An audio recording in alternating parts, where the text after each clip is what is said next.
ভগবান বিষ্ণুর মহা অবতার নরসিংহদেব এই স্থানে প্রকটিত হয়ে প্রহ্লাদ মহারাজকে রক্ষা করেন এবং হিরণ্যকশিপুকে বধ করেন। বহু বছর ধরে আজও ভারতের অন্ধ্রপ্রদেশে অহোবিলম নামক স্থানে আপনারা যে যান দেখতে পাবেন হিরণ্যকশিপুর সেই প্রাসাদ, যেখানে হিরণ্যকশিপুকে বধ করা হয়, এবং প্রহ্লাদ মহারাজের পাঠশালা সহ নব নরসিংহ মন্দির। যে উগ্রস্তম্ভ থেকে ভগবান নরসিংহদেব আবির্ভূত হয়েছিলেন সেটি সমুদ্র পৃষ্ঠ থেকে প্রায় 4200 ফিট উচ্চতে অবস্থিত। ভগবানের কৃপায় গভীর জঙ্গলের মধ্যে অবস্থিত এই বিশেষ মহিমান্বিত স্থান দর্শন করার সৌভাগ্য লাভ করলাম। হরে কৃষ্ণ। সুপ্রিয় ভক্তবৃন্দ, আমি বরাবরের মতো সুখদা বলে দাস আছি আপনাদের সাথে। আজকের এই ভিডিওতে ভগবান নরসিংহদেবের এই বিশেষ মহিমান্বিত স্থানটি আপনাদের মাঝে তুলে ধরতে চেষ্টা করব। এই ভিডিওটি আশা করছি আপনাদের সকলের ভালো লাগবে। আমরা বাংলাদেশ থেকে প্রথমে জগন্নাথপুরীতে যাই ভগবান জগন্নাথ দেবকে দর্শন করতে। ভগবান জগন্নাথ দেবকে দর্শন করার পর তিরুপতি ট্রেন ধরে রওনা করি অহোবিলমের উদ্দেশ্যে। যাত্রাপথে আপনাদের সাথে বিশাখাপত্তনম সহ ভারতের বিভিন্ন প্রসিদ্ধ শহরের সাথে পরিচয় হবে। এবার আমরা জানব কিভাবে আপনারা এই বিশেষ স্থানে যাবেন। জগন্নাথপুরী থেকে যদি আপনি যান কিংবা ভারতের অন্য কোনো স্থান থেকে যদি যেতে চান, তাহলে আপনাকে তিরুপতি ট্রেন ধরে যেতে হবে বিজয়ওয়াড়া। বিজয়ওয়াড়া থেকে তারপর আপনারা আলাগাড্ডা যাবেন। আলাগাড্ডা থেকে নৃসিংহক্ষেত্র যাওয়ার পর তারপর এই উগ্রস্তম্ভের উদ্দেশ্যে আপনারা যাত্রা করবেন। তো আপনারা ভিডিওতে দেওয়া সকল দৃশ্যগুলি মনোযোগ সহকারে দেখুন, তাহলে খুব সহজেই এই স্থানে যাওয়ার রোড ম্যাপ বুঝতে পারবেন। আমরা এখন বিশাখাপত্তনম অতিক্রম করছি। আগের দিন সন্ধ্যা 7টায় আমরা জগন্নাথপুরী থেকে এই যাত্রাটি আরম্ভ করি। বিশাখাপত্তনম অতিক্রম করার পর আমরা সকালবেলার খাবার দাবার সম্পূর্ণ করিনি। এরপর এখন দেখতে পাচ্ছেন বিজয়ওয়াড়া জংশনে আমরা এখন অবস্থান করছি। এখান থেকে এখন সিএনজি কিংবা অটো করে চলে যাব বিজয়ওয়াড়া ইস্কন মন্দিরে। যাওয়ার আগেই আলাগাড্ডার জন্য বাসের টিকিট কেটে নিই। দেখতে পাচ্ছেন APRTC। এখান থেকে আপনারা আলাগাড্ডার টিকিট সংগ্রহ করবেন। রাত 8:45 ছিল আমাদের আলাগাড্ডার উদ্দেশ্যে টিকিট। এরপর আমরা চলে গেলাম বিজয়ওয়াড়া ইস্কন মন্দির। সেখানে স্নান করি, ভগবান জগন্নাথ দেবকে দর্শন করি, তারপর একটু মহাপ্রসাদ আস্বাদন করে কিছুক্ষণ জপ করে পুনরায় আমরা এই যে APRTC স্টেশনে চলে আসব আলাগাড্ডার উদ্দেশ্যে যাত্রা করার জন্য। ভগবান জগন্নাথ দেব কি জয়। অতঃপর আমরা ভগবানের মহাপ্রসাদ আস্বাদন করে আলাগাড্ডার জন্য যাত্রা শুরু করলাম বিজয়ওয়াড়া ইস্কন মন্দির থেকে। দক্ষিণ ভারত এর আগে কখনোই যায়নি, এই জন্য দক্ষিণ ভারতের এই যাত্রাটা আমার জন্য অত্যন্ত কষ্টসাধ্য ছিল। বিশেষ করে আমরা যে বিজয়ওয়াড়া জংশনে এখন অবস্থান করছি, এই বিজয়ওয়াড়া নামটিও এর আগে কখনোই শ্রবণ করিনি। রাত 8:45 আমাদের বাস যাত্রা শুরু করে গন্তব্যের উদ্দেশ্যে। সকালবেলা 5 ঘটিকায় আমরা আলাগাড্ডা বাস স্টেশনে এসে উপস্থিত হই। বাস কাউন্টারে আপনারা দেখতে পাবেন অহোবিলম যাওয়ার নির্দেশনা। বাস কাউন্টার থেকে একটি অটো ধরে যাত্রা শুরু করলাম অহোবিলমের উদ্দেশ্যে। সম্পূর্ণ যাত্রাটি আমার জন্য ছিল অত্যন্ত কষ্টসাধ্য এবং রোমাঞ্চকর বটে।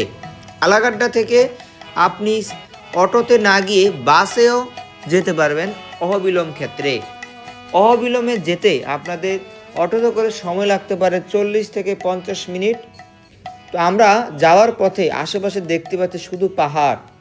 এই পাহাড় দর্শন করতে করতে অবশেষে আমরা অহোবিলমের খুব নিকটেই এসে উপস্থিত হলাম। এখানে আমাদের ইস্কনের একটি গেস্ট হাউস রয়েছে। গেস্ট হাউসে আমরা একটি রুম বুক করে আমাদের ব্যাগ রাখি, স্নান করি, কিছুক্ষণ বিশ্রাম করি, তারপর আমরা নৃসিংহক্ষেত্রের উদ্দেশ্যে যাত্রা শুরু করব। দেখতে পাচ্ছেন এটি যেন গেস্ট হাউস নয়, স্বয়ং মন্দির। গেস্ট হাউসের সামনে ভগবানের অপূর্ব দর্শন স্থাপন করা হয়েছে। শ্রী শ্রী রাধাকৃষ্ণ ভগবান কি জয়। আমরা এখন এখান থেকে অটোতে করে নৃসিংহ ক্ষেত্রের উদ্দেশ্যে যাত্রা শুরু করব। উগ্রস্তম্ভে যাওয়ার যে রাস্তাটি রয়েছে, রাস্তার দুই পাশে বিভিন্ন নির্দেশনা প্রদান করা হয়েছে। এই সকল নির্দেশনাগুলো ঠিক এইরকম যে যে কোনো সময় বন্য জন্তু জানোয়াররা আক্রমণ করতে পারে, এই জন্য সাবধানে এবং সতর্কতার সহিত যাত্রা করুন। নৃসিংহদেবের স্তব কীর্তন করে আমরা নৃসিংহ ক্ষেত্রের উদ্দেশ্যে যাত্রা করলাম। আশেপাশে যত দূর তাকাই কোথাও কোনো বাড়ি ঘর নেই, শুধু পাহাড় পর্বত আর জঙ্গল। গাটা একটু ছমছম করে উঠতেছিল যখন আমরা অটোতে করে অগ্রসর হচ্ছিলাম। অহবিলম থেকে নৃসিংহ ক্ষেত্র যেতে সময় লাগবে প্রায় 30 থেকে 35 মিনিট। অবশেষে আমরা আমাদের প্রতীক্ষিত নৃসিংহ ক্ষেত্রে এসে উপস্থিত হলাম। দেখতে পাচ্ছেন এখানে অনেকগুলি গাড়ি পার্কিং করা হয়েছে, অর্থাৎ অনেক ভক্তবৃন্দ বর্তমানে এই বিশেষ স্থান দর্শন করার জন্য দূর দূরান্ত থেকে আসছেন। বিরাট পাহাড় আপনারা দেখতে পাচ্ছেন, এই পাহাড় বেয়ে কিছু দূর সামনে যাব, তারপর সেখান থেকে একদম খাড়া পাহাড় বেয়ে আমরা উগ্রস্তম্ভে পৌঁছাতে পারবো। অবিলম ক্ষেত্র অর্থাৎ ভূমি থেকে সিঁড়ি বেয়ে আমরা এখন একটু উপর দিকে উঠছি। কিছু দূর যাওয়ার পর দেখতে পাবেন একটি সাইনবোর্ডের মাঝে কোন কোন মন্দির দর্শন করা যাবে, কোথায় কোথায় যাওয়া যাবে, কিভাবে যাবেন, সকল নির্দেশনা এখানে প্রদান করা হয়েছে। আপনাদেরকে আবারও এই যাত্রার পূর্ণ রোড ম্যাপটি জানিয়ে দিই। ভারতের যে কোনো স্থান থেকে আপনাকে আসতে হলে তিরুপতি ট্রেন ধরে আপনাকে আসতে হবে বিজয়ওয়াড়া জংশনে। বিজয়ওয়াড়া জংশনে আসার পর সেখান থেকে আল্লাহগাড্ডা যাবেন, আল্লাহগাড্ডা থেকে অহবিলম আসবেন, অহবিলম থেকে নরসিংহ ক্ষেত্র, আর নরসিংহ ক্ষেত্র যাওয়ার পর আপনারা এই উগ্রস্তম্ভ বা হিরণ্যকশিপু প্রাসাদ দর্শন করতে পারবেন। ভিডিওর এই পর্বে আপনারা দেখবেন আমরা কিভাবে উগ্রস্তম্ভ পর্যন্ত পৌঁছাই। সেই দৃশ্য দেখতে দেখতে ভগবান নরসিংহদেবের কিছু মাহাত্ম্য শ্রবণ করুন। ভগবান বিষ্ণুর অন্যতম অবতার হচ্ছে নরসিংহদেব। ভগবানের এই অবতার সর্বদা তার শুদ্ধ ভক্তদেরকে রক্ষা করার জন্য আবির্ভূত হন। হিরণ্যকশিপুর নাম আমরা অনেকেই শ্রবণ করেছি। দৈত্যকুলে বা অসুরকুলে তিনি ছিলেন অত্যন্ত শক্তিশালী। স্বর্গরাজ্য দখল সহ বিভিন্নভাবে তিনি ভগবান বিষ্ণুর ভক্তদেরকে লাঞ্ছিত করতেন। সে দৈত্যকুলেই ভগবান বিষ্ণু পরম ভক্ত প্রহ্লাদ মহারাজ জন্মগ্রহণ করে। হিরণ্যকশিপু ব্রহ্মার নিকট থেকে বর প্রাপ্ত হন যে তাকে দিনেও মারা যাবে না, রাতেও মারা যাবে না, কোনো পশু তাকে বধ করতে পারবে না, কোনো মানুষ তাকে বধ করতে পারবে না, ঘরে কিংবা বাইরে কোথাও তাকে বধ করা যাবে না, সেই সাথে তাকে কোনো অস্ত্র দ্বারাও বধ করা যাবে না। এই সকল বর লাভ করে হিরণ্যকশিপু অত্যন্ত অহংকারী হয়ে ওঠেন। তিনি নিজেকে অমর বলে দাবি করেন এবং বিভিন্ন প্রকার অনিষ্ট কাজ সাধন করতে থাকেন। হিরণ্যকশিপুর ভাই হিরণ্যাক্ষ এরকম অসুর ছিল, তাকে ভগবান বিষ্ণুর আরেক অবতার বরাহদেব বধ করেছিলেন। মূলত সেই থেকেই ভগবান বিষ্ণুর প্রতি হিরণ্যকশিপুর অত্যন্ত আক্রোশ জন্মাচ্ছিল। পরবর্তীতে তিনি ভগবান বিষ্ণুকে কোনোভাবেই সহ্য করতে পারছিলেন না। অতঃপর যখন তিনি দেখলেন তার কুলেই, তার ঘরেই বিষ্ণু ভক্ত জন্মগ্রহণ করেছে, তাই তিনি প্রথমে প্রহ্লাদ মহারাজকে বিভিন্নভাবে বুঝান তিনি যেন ভগবান বিষ্ণুকে ভুলে যান, ভগবান বিষ্ণুর সেবা পূজা যেন তিনি না করেন। কিন্তু বিষ্ণু ভক্ত প্রহ্লাদ মহারাজ কোনোভাবেই তার পিতার কথা শুনেননি। তিনি তখন বলতেন যে হে পিতা, আপনি হচ্ছেন আমার পিতা, কিন্তু বিষ্ণু হচ্ছে জগৎ পিতা। কিভাবে একটা জীব তার জগৎ পিতাকে ছাড়া বেঁচে থাকতে পারে? প্রহ্লাদ মহারাজের ভগবানের প্রতি দৃঢ় নিষ্ঠা এবং ভক্তি অবাক করার মতো। হিরণ্যকশিপু যখন বুঝতে পারল যে কোনোভাবে বুঝিয়ে তাকে ভগবান বিষ্ণু থেকে আলাদা করা যাবে না, তখন তিনি তার পুত্রকে বিভিন্ন প্রকার লাঞ্ছনা দিতে থাকেন, বিভিন্ন প্রকার কষ্ট প্রদান করতে থাকেন। হাতির নিচে তাকে ছেড়ে দেন, পাহাড় থেকে তাকে নিক্ষেপ করেন, হোলিকা সহ তাকে অগ্নিকুণ্ডে প্রবেশ করিয়ে দেন। এরকম অনেক প্রকার দুঃখ কষ্টের সম্মুখীন হন প্রহ্লাদ মহারাজ।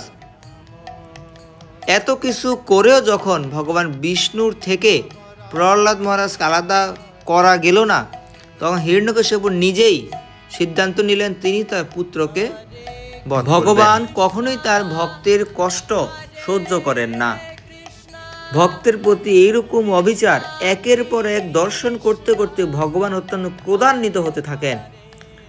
পরবর্তীতে হিরণ্যকশিপু যখন তার পুত্রকে বলেন যে তোমার শ্রীহরি কি সর্বদা বিদ্যমান, প্রহ্লাদ মহারাজ বললেন যে এই যে স্তম্ভ দেখতে পাচ্ছেন, স্তম্ভের মাঝেও আমার শ্রীহরি বিষ্ণু রয়েছেন। পরবর্তীতে হিরণ্যকশিপু এই স্তম্ভটিকে তার গদার আঘাতে ভেঙে ফেলেন।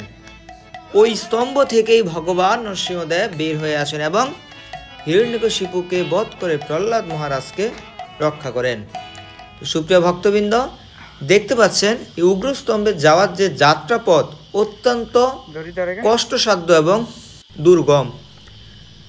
অনেক স্থানে দড়ি রয়েছে, আবার অনেক স্থানে দড়ি নেই। গাছের শিকড় ধরে উপরের দিকে যাত্রা করতে হয়। যত দূর যাচ্ছিলাম গলা শুকিয়ে যাচ্ছিল। জলের খোঁজ করছিলাম, কিন্তু কোথাও এক ফোঁটাও জলের সন্ধান মিলল না। সাথে আমাদের যতটুকু জল ছিল সেই জল যাত্রাপথে 10 ভাগের 2 ভাগ অতিক্রম করতে শেষ হয়ে যায়। এরকম অনুভূত হচ্ছিল যে প্রাণ যায় যায় অবস্থা। একদম খাড়া পাহাড় বেয়ে আমরা অগ্রসর হচ্ছি। আর এখানকার যে পাথরগুলি রয়েছে, এই পাথরগুলিতে পা দেওয়ার সময় অত্যন্ত সতর্কতা অবলম্বন করতে হয়, কেননা অনেক পাথর পা দেওয়া মাত্রই নিচে চলে যেতে পারে। অতঃপর আমরা উগ্রস্তম্ভে একদম নিচে অবস্থান করছি। দেখতে পাচ্ছেন উগ্রস্তম্ভ। ডান দিকে রাস্তা বেয়ে আমরা এখন সামনের দিকে অগ্রসর হব। বিভিন্ন পাথরের মধ্যে বিভিন্ন নির্দেশনা আঁকা হয়েছে, যাতে করে রাস্তা সম্পর্কে একটা ধারণা পাওয়া যায়। কেননা ভিতরে এতটাই গভীর জঙ্গল যে কোনটা মূল রাস্তা এটি বুঝে উঠতে পারা খুবই কঠিন। জয় ভগবান নরসিংহদেব। অতঃপর আমরা ভগবান নরসিংহদেবের উগ্রস্তম্ভ হিরণ্যকশিপু প্রাসাদে এসে উপস্থিত হলাম। প্রাণ ভরে এই স্থান দর্শন করুন। সমুদ্রপৃষ্ঠ থেকে আমরা 4200 ফিট উঁচুতে এখন অবস্থান করছি। এটি হচ্ছে উগ্রস্তম্ভ, আর এর উপরেই ভগবান নরসিংহদেব আবির্ভূত হয়েছিলেন। এখানে ভগবান নরসিংহদেবের চরণ চিহ্ন রয়েছে, সে চরণ চিহ্ন আমরা এখন দর্শন করব। আপনারা যারা ভিডিওটি এখন দেখছেন, আপনারা সকলে ভাগ্যবান যে ঘরে বসেই ভগবান নরসিংহদেবের এই আবির্ভাব স্থান দর্শন করছেন। কে কোন জায়গা থেকে ভিডিওটি দেখছেন অবশ্যই জানাবেন। এই হচ্ছে ভগবান নরসিংহদেবের চরণ। ভিডিওটি কেমন লেগেছে সেটিও জানাবেন। চ্যানেলে নতুন হয়ে থাকলে এই চ্যানেলটিকে সাবস্ক্রাইব করে রাখুন, যাতে পরবর্তীতে এইরকম আরো ভিডিও ঘরে বসে দর্শন করতে পারেন। দেখা হবে অন্য ভিডিওতে। আমি বিদায় নিলাম আপনাদের থেকে। সুখদা বলে দাস। জয় ভগবান নরসিংহদেব, জয় ভক্তরাজ প্রহ্লাদ, জয় শিল প্রভুপাদ।